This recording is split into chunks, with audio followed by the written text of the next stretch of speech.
अस्सलाम वालेकुम, कैसे हैं आप सब दोस्त? उम्मीद करता हूँ ठीक ठाक होंगे। आज की वीडियो में मैं आपको बेलारूस के बारे में बताऊंगा कि बेलारूस कैसा कंट्री है और इस कंट्री के अंदर आपके लिए कितनी अपॉर्चुनिटीज़ हैं, इसका वीज़ा हासिल करने का क्या तरीक़ेकार है और आप अगर इस कंट्री में चले जाते हैं तो कौन-कौन सी अपॉर्चुनिटीज़ आपके लिए अवेलेबल हैं। सबसे पहले तो गँवारों के लिए जो है वो इस कंट्री के अंदर बहुत ज़्यादा अपॉर्चुनिटीज़ हैं। वो लोग जिन्होंने शादी नहीं की और वो शादी भी अभी करना चाहते हैं तो वो बेलारूस लाज़मी जाएँ, उनका बेलारूस का प्लान लाज़मी होना चाहिए क्योंकि बेलारूस जितनी वफ़ादार लड़कियाँ आपको पूरी दुनिया में कहीं पे नहीं मिलेंगी।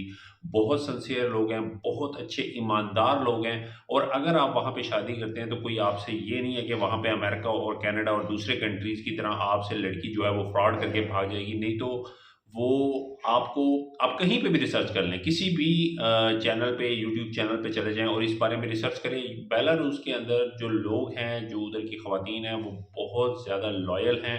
वो आपको हर तरह से सपोर्ट करती हैं और आपके साथ जो है वो हमेशा वफ़ादार रहती हैं। तो आप अगर आपने अभी शादी नहीं की और आप बेलारूस का प्लान कर रहे हैं तो सबसे बेस्ट अपॉर्च्युनिटी है ये और इसको लाज़मी जो है वो आप अवेल करें। दूसरी बात ये है कि बेलारूस जाने का जो तरीक़ाकार है, बहुत सारे लोगों को ये कन्फ्यूजन होता है। ये छोटी-सी वीडियो है, इस वीडियो में मैं शॉर्ट-शॉर्ट चीज़ें बता रहा हूँ, घुमाता-फिराता मैं ना हूँ और ना मुझे घुमाना-फिराना आता है। मैं आपको सीधी-सीधी ट्रिकी बातें बता रहा हूँ, जो कि आपको करनी होगी। अगर आप ये वीडियो देख लेंगे तो इंशाल्लाह आपको फ़ायदा होगा, अगर नहीं देखेंगे तो आप यहीं पे ही छोड़ दें, आपके काम की वीडियो ही नहीं है फिर।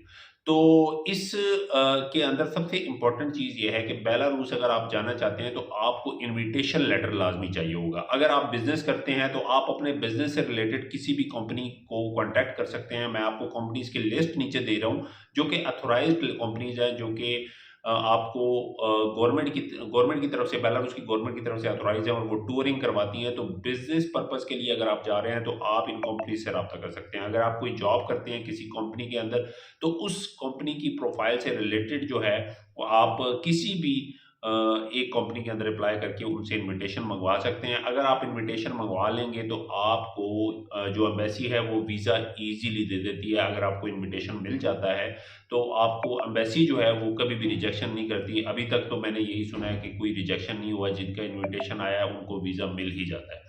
तो इनविटेशन आपको मिल जाएगा, आपको वीज़ा मिलेगा। वीज़े के लिए आपको स्टे जो है वो टाइमिंग थोड़ी-सी होती है, या तो आपको मैक्सिमम 1 महीने का स्टे मिल जाएगा, 2 महीने का स्टे मिल जाएगा, 90 डेज़ का वो नॉर्मली वीज़ा जो मिलता है, विज़िट वो नॉर्मली 90 डेज़ का होता है। लेकिन आपने ये शो करना होता है कि अगर हम जा रहे हैं उधर, तो उधर आपने स्टे का बंदोबस्त किया हो, आपका कमरा बुक हो, आपके पास इतना एक्सपेंस हो कि आप उधर रह सकें, उधर के खाने-पीने का खर्चा आप बर्दाश्त कर सकें।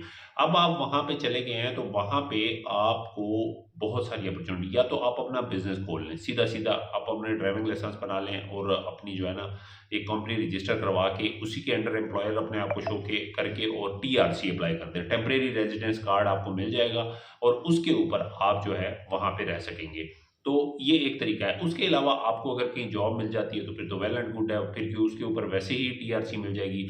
अगर आपको कोई लड़की मिल जाती है फिर तो कोई मसला ही नहीं है और लड़की को आप सीधा प्रपोज़ करें, वो आपको जो है मोस्टली उधर लड़कियों उधर लोग मर्द कम है, औरतें ज़्यादा हैं, तो वो वैसे ही जो है वो एग्री हो जाते हैं। अगर आपके ऊपर उसका एतबार हो कि आप खुद 2 नंबर ना हो, तो आपको इंशाल्लाह आगे से भी कोई 2 नंबर नहीं मिलेगा। तो आप उधर अगर मैरिज कर लेते हैं तो फिर तो ऑटोमैटिकली आपको जो है वहाँ पे पहले टीआरसी मिलती है, उसके बाद आप जो है नेशनैलिटी होल्डर बन सकते हैं। तो अब बेलारूस के अंदर डिमांड किन-किन चीज़ों की है, किन-किन लोगों की डिमांड उधर बहुत ज़्यादा है। तो सबसे पहली तो मैं आपको बताऊँ कि आप अगर पाकिस्तानी हैं तो आप उधर एक रेस्टोरेंट खोल लें, खाने-पीने का बंदोबस्त कर लें, क्योंकि उधर पाकिस्तानी बहुत कम है और जो पाकिस्तानी उधर जाते हैं उनको पाकिस्तानी फूड की बहुत ज़्यादा ज़रूरत होती है। तो आप अगर उधर रेस्टोरेंट खोल लेंगे तो आपका रेस्टोरेंट कभी भी नाकाम होने वाला नहीं है, उसके अंदर आप कामयाब रहेंगे।